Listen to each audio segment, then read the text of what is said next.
Hi guys, welcome back to another video. In the last video I showed you guys how to draft the pattern for this beautiful 3-in-1 convertible and detachable dress. In this video I'll be showing you how to cut and sew from start to finish. If it's something you're interested in, keep watching this video and let's get right into it. These are the patterns from the previous video that we cut. I hope you kept your own because we're about to use these patterns now to cut out the outfits. And so we have the upper bodice pattern as well as the lower bodice pattern. And these are the fabrics I'm going to be using for this outfit. We have two shades of fabric because it's reversible. I'm using a suit lining, and then I have corset mesh, a black corset mesh, and of course stay so that I can interface this fabric. I'm just going to label all the patterns to know which of them I'm using for the blue part of the fabric and to know which of them I'm going to be using for the pink part. You might want to do this so you don't get confused. And for the amount of fabric we'll be using for this tutorial, the person I'm making this outfit for is about a size 6 to 8, and we're going to be using 3 yards each of this fabric. That is 3 yards of the pink fabric and 3 yards of the blue fabric. Now I'm going to go ahead to start cutting. What you just need to do is the colors you have, you cut it accordingly. So the ones you labeled blue, you cut them on the blue fabric, and the ones you labeled pink, you cut them on the pink fabric. Now, because when we're drafting this pattern, I did not leave allowance in most parts of this pattern, I'm going to be leaving the allowance on the fabric. Just half an inch allowance is okay to join the fabrics together, and then you can leave 1 inch allowance as the seam allowance. So all these parts that you're going to turn with lining, you can just leave half an inch allowance. Remember, because our sleeve pattern is like a fishtail, it's going to have joining on both sides, and I'm going to just leave also half an inch allowance around it, and then you can leave 1 inch for the joining, or you can leave half an inch as well. It doesn't really matter, but don't forget to notch this part. I'm notching the part where the fish tail design is going to come out from. That's the flare design. Don't forget to notch so you know where to sew in and exactly how many inches sewing in when you are sewing. Just if you watch the video, I'm very sure you'll be able to see the parts I'm notching and understand it. Now the next part we're going to be cutting is the detachable part of this outfit. So because it is, we joined it together in the previous video, we're going to cut it as 1-4-1 unfold. So the center front where we marked before is going to be the part that is going to be on fold, and this part that is labeled zip is going to be the back of the dress. So because I had already left zipper allowance, that's why I'm not leaving any extra allowance for the zipper part or the joining at that part. So this place is going to serve as our sleeve for this outfit. So you're not leaving any joining there because we already had a zipper allowance in our pattern. But if you don't have any zipper allowance, you can just leave half an inch or 1 inch for your turning. Then we'll go ahead to cut the skirt pattern. Remember, the skirt pattern is pink, so the half part of the dress is pink, and then the lower part is pink and blue. For the skirt pattern, you can leave up to 1 inch for joining. You don't really need so much for joining. You can leave up to 1 inch for joining, and then you can leave up to half or 1 inch for the lower part to turn with your lining. Please, especially if you're a beginner, when you are sewing and when you are cutting out your fabric, make sure you use a tape. The reason why I'm not using a tape is because I've been sewing for a really long time, so I kind of know this measurement without having to use a tape. But please, it's not good. I will advise you to use a tape when you're taking your measurements. Now I'm going ahead to cut the bustier part of this dress, and I'm just leaving half an inch round. So I want you to understand something. Don't leave too much allowance when you are making an outfit, except your client asks that you leave so much, maybe a special request, but you don't need to leave so much allowance, because when you leave 1 inch, that's automatically 2 inches. So 1 inch is fine, 1.5 worst case scenario. But when you are turning your line in half an inch, is just perfect. So when we're drafting the pattern, I forgot to cut out the zip bulge elimination part. So I had to do zip intake and I forgot to cut it out. So that was what you saw me cutting out. Another thing I'm going to say is that when you are cutting out your patterns, try to make sure you take note of notching. Notching is very, very important. Your dart points, your bust points, the places you know that are very important, just like I'm doing, you have to notch so that when you are sewing, it's not going to be very, very confusing for you. I even go ahead to notch my allowance most of the time because I just know that I'm sewing that. If I'm not going to be marking with a chalk, I just know I'm going to sew a straight line from that part where I notched. I also notch my darts. Just make sure you are notching. It's going to make your work very, very easy, and you will not have that issue of I'm pinning down because the thing is not aligning. I don't know if you get what I mean. Yeah, that is it. So make sure you notch. Now I'm going ahead to cut the extension. That is the part where it's going to be from your knee down to the lower part of the dress. Now I went ahead to cut the mesh. I'm using a black corset mesh for the mid part of this outfit. I went ahead to cut it, and I'm going to leave half an inch allowance like the rest to join on the upper and lower part. But for the allowance, I'm leaving, that's for the side seam allowance, I'm leaving up to 1 inch, and I'm going ahead to notch these bias casings, the boning casings I made before. I'm notching where it's going to be so that when we're fixing it, it's going to be very, very easy. Like I said, notching is very important in sewing, and this is what I'm going to be using as the boning casing.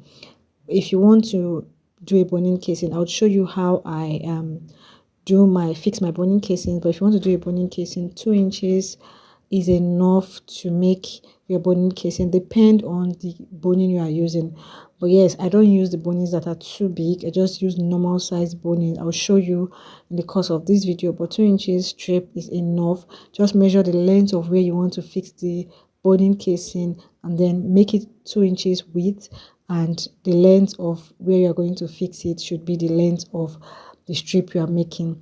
I'm going ahead to cut out the lining. For the lining, we're using suit lining. You can either use cotton lining or suit lining, whichever one you want. Cut it just according to the way we cut the fabric, so it's like we are cutting it double, one lining and one main fabric. If you are still a beginner, I would advise when you are cutting your lining, make sure you pin down your lining to your main fabric so that it will not shift as you're cutting, or you will not have any squeeze or anything like that. Now, yeah, we have everything we need to start this outfit. Next thing you want to do is interface them. So when you are making dresses like this, I always advise you interface every part of the dress, both the lining and the main fabric, so that it's going to have this firmness and beauty from outside.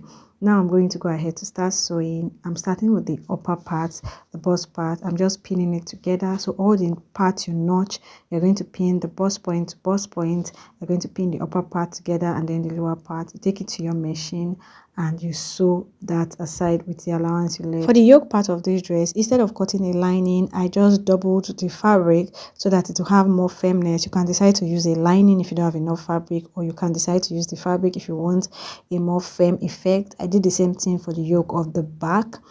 That's why I'm pointing it out, because I know you would have questions. So you can use a lining. There's nothing wrong with using a lining instead of cutting it as double, but I'm just doing it because I had enough fabric and I want it to have more firmness. So this is it. I'm just pinning down like everything together. I'm pinning everything with the lining. That's what I'm doing. So right side facing right side, you pin them together, you take them to your machine and you sew. So this is it. I finished joining them together.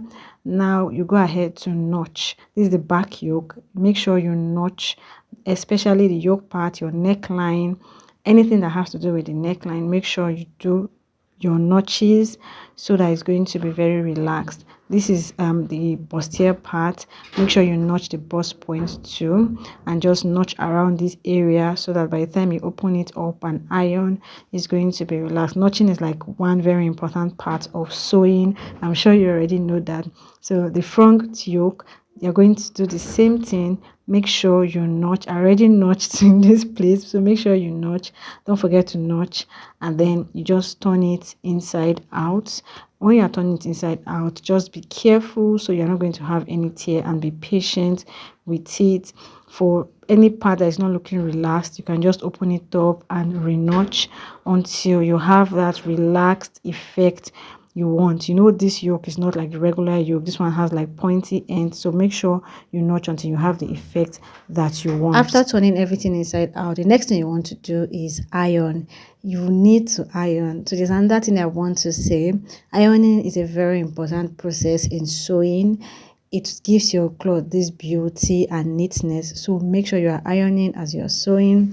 I use the bust to iron the bust part. I'm ironing the yoke part and every other part that I feel needs ironing. Just watch closely how I'm ironing. You can iron wrongly. It's possible to iron wrongly, so when you're ironing, just make sure you open up your seam before you close it up and iron.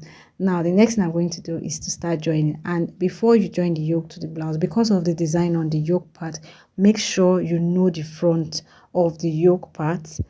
If you are not using lining, if you are going to use the double defractor, make sure you know the front so you don't turn the design upside down. I just hope you understand what I mean. So yeah, I'm pinning the yoke to the bustier part. I'm also pinning the back yoke to the back part. After pinning, what you want to do, you know, I said before that it is important as a beginner to use your pins so you will not get confused, and so your fabric will not be would align, so it would align when you are sewing. So you just use your pin to hold it down, hold for the two parts of the back. So when you finish pinning the yoke to the front and back, you want to go ahead to take it to your machine and just sew. So you are going to, for the back part, you are going to sew the neck area. You're going to just sew the neck area for the back part, just this part now that I'm showing you. Just look closer, that's where you're going to be sewing.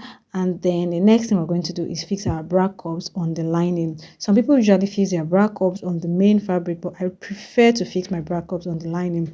And just watch closely what I'm doing. This bra cup, I've already done gap elimination from the bra cup, and I am pinning the center of the bra cup, just the center of the bra cup. Make sure you can notch to know where the center of the bra cup is. I'm pinning it to the seam, that's the center seam of the bustier. So the center of the bra cup should be on each seam of the bustier, and then you take it to your machine and sew directly on this line so that it won't show. When you are done, this is what it's going to look like at the front. It's not going to be obvious, and it's enough to like hold down the cups on the lining. That's why I like this method. This is the method I've been using for a long time now. It has been working for me. Now that you fix the cups on the lining, I want to go ahead to now attach the lining to the front part of this. That's the main fabric. We're going to attach the lining to the main fabric, and just like I'm doing, I'm pinning down and then take it to your machine. And so when you have done that, this is what you should have. This is what it should look like. It's just the half part of the upper part, but that's what it should look like. Now the next thing we're going to do is take our dart. For the dart, you can just measure what you have on your pattern paper, the length of the dart you have on your pattern paper, measure it. You can mark it on the main fabric and sew. That's what you do for your dart. So your dart will not be too short or too long, or just for it to shift. You can just mark it with a chalk, make sure it's straight, and then take it to your machine and go ahead to sew. For the skirt part, we're going to be joining it a little differently. Just watch closely what I'm doing. What you are going to do is you're going to pick the skirt part, one part of the skirt part. Remember, we joined only the neckline for the back because we want to join the main fabric to the main fabric and the lining to the lining. Just if you watch closely, I'm sure you'd be able to get it. But if you have any questions, you can ask and I'll be very, very available to answer you. So now I joined the main fabric of the skirt to the main fabric of the top, and then I'm joining the lining of the skirt to the lining of the top. While you are doing this, make sure it is right sides facing each other so you don't make a mistake and you have to lose it. You go ahead and take it to your machine and sew.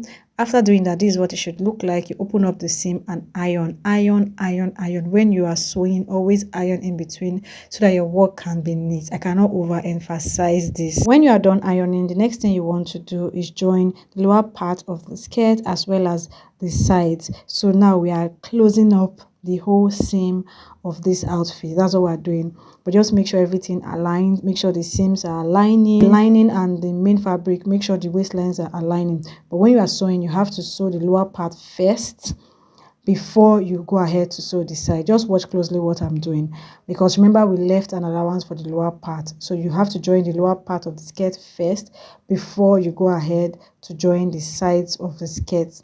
And then when you are joining, don't close up every part. You have to just leave a small part that you would use to turn it inside out. Remember, the back has two sides, so you are doing whatever you are doing for this side, you are doing for the other side. After you've sewn it, next thing you want to do is turn it inside out. Like I said before, you have to leave a small place, small opening when you are sewing, so you can turn it. Then just make sure you turn it, make sure it's relaxed, and then you take it over to your ironing board to iron. Very important. You take it over to your ironing board to iron. So the part I left, I'm just ironing it to make sure it's aligned. You can either sew it or use hem gum to just seal up that part. Even when you use hem gum to seal it up, you can still go ahead to sew it.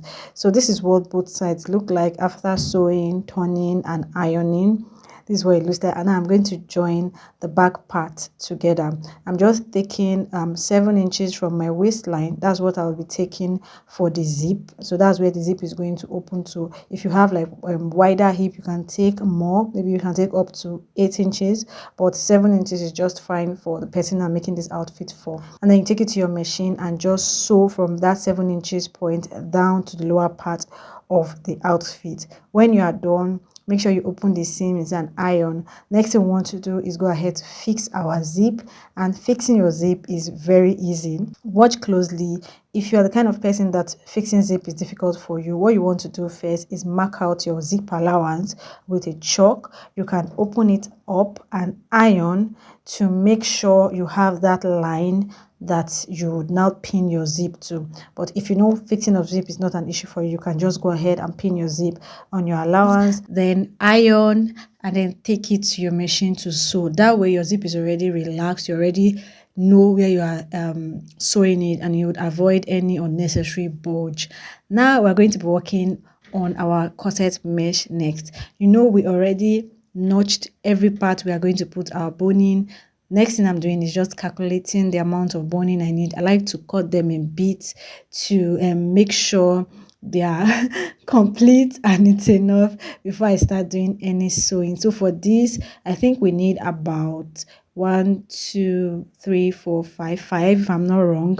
And I'm taping the upper part and lower part. You can just bone, or you can go ahead to use it like that, because this sewable boning is not really as harsh as the non-sewable boning. So watch closely how I'm fixing my boning. I've had questions of how I fix my boning. So on this line, you can mark your line if you know it's going to be confusing, so that you sew on a straight line. So you just pin where I notched up and down, and then sew a straight line. After sewing, you trim out the excess, then when you have trimmed it out, you turn your boning casing and sew on top. Very simple. This is like the easiest way to fix a boning, a sewable boning in a boning casing. After that, you go ahead to iron, and that part, your mesh part, is ready. Then we would fix our mesh part to the upper part of this dress. To do this, first you want to pin down the mesh to the main fabric. That's the first thing you want to do, and make sure you are pinning the boning case dart area to the dart of the bust part, so that it would align. Then you take it to your machine and sew.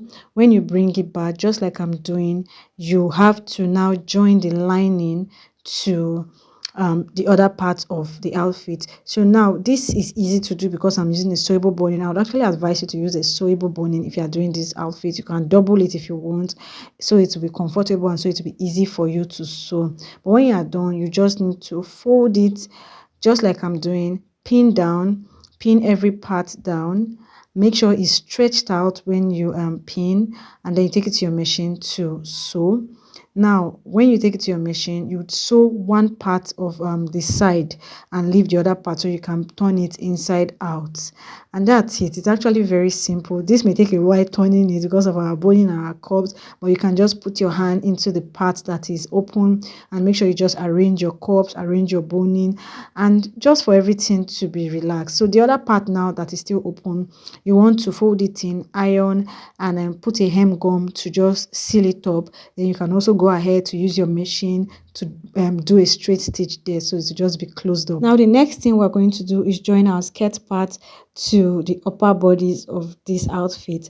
We're joining the skirt part at the front area, that's the main fabric at the front area, and joining the lining at the back area, just like I'm doing. So it's like we're using the lining of the skirts and the main fabric of the skirt to seal up this place. So once you pin, you can take it to your machine and sew. Then the next thing, just like we did the back, you want to also sew the lower part of the skirt before you go ahead to now sew the side of the skirt. And when you are sewing, don't forget to leave a part, an opening, just like we did for the back. Leave an opening so you'll be able to turn it inside out when you are done. So the reason we are using this method to sew is because I want every part to be sealed up. There are other methods to when you are sewing a mesh. There are other methods you can use. You can refer to my jacket video on this channel where I used mesh for it. Then you can use that method to sew, but this method is also a method that would make the outfit really neat. So now the next thing we want to do is join the back of the outfit to the front. We're going to start from the shoulder part. You're going to join the midpoint of the front shoulder of the yoke to the midpoint of the back shoulder of the yoke, and you're going to do it for both sides. What you will just do is pin down at that point, pin it down and take it to your machine and join the shoulders together. You can also go ahead to pin down the side of this outfit and join together. So we're just pinning down the side. I always advise that when you are pinning the sides of dresses like this, you want to start from the lower part and sew from the lower part to the upper part. Now we are going to go into making the reversible and detachable part of this outfit. I believe that this is like the most interesting detail, or this is the most interesting part of this outfit. So what I'm doing is these two parts, the two different fabrics, I'm joining them right side facing right side. So what you want to do is that the right side of the blue fabric, you face it to the right side of the pink fabric, take it to your machine and sew around, but you want to leave a part of where you have sewn so that you'll be able to turn this fabric inside out, just the way we've been doing. When you are done, take it to your ironing table and just press it, open the seams and iron, and then iron it flat. You want to make sure you iron this part very properly because it is supposed to be very aligned. Now you have to seal up that part just like we've been doing with hem gum. You put hem gum in the open part we used to turn, you iron it to seal it up, and you can still go ahead to sew a straight line there just to hold it down together. So since this outfit is reversible, we have to introduce a material that will make that reversible effect possible. Normally I would have used press buttons, normal press buttons. I use that sometimes, but since I found this particular material, I have been using it and it has been working for me. I really don't know the name, but this is what it looks like. You can just take a screenshot when you are going to the market and ask them for it. This is what it looks like. And why I like this is because it comes in two parts. That's the press button, you know, the way press button comes. And the good thing is that it aligns. So wherever you're fixing for the place you're detaching, just make sure the other part is where you're fixing for where you are going to attach or detach this part from. Let me just explain again. So just the way it is, this one has space after every three pins. After every 3 pins it has space, so make sure that the other part you removed after every 3 pins, it should align with this one. That is just the whole. You don't need to rack your brain when you are using this particular detachable material. Just make sure the two parts align. So I would have shown you how I did the other part, but I lost the clip and it really pained me. So what you just do is that you use your gum to, once you have decided the part you want to use your gum to fix in this part. I always advise, if you're doing something detachable, make sure it's the flat part you fix on this place, then you fix the pin part on the other place, so it will not disturb you when you are wearing the dress.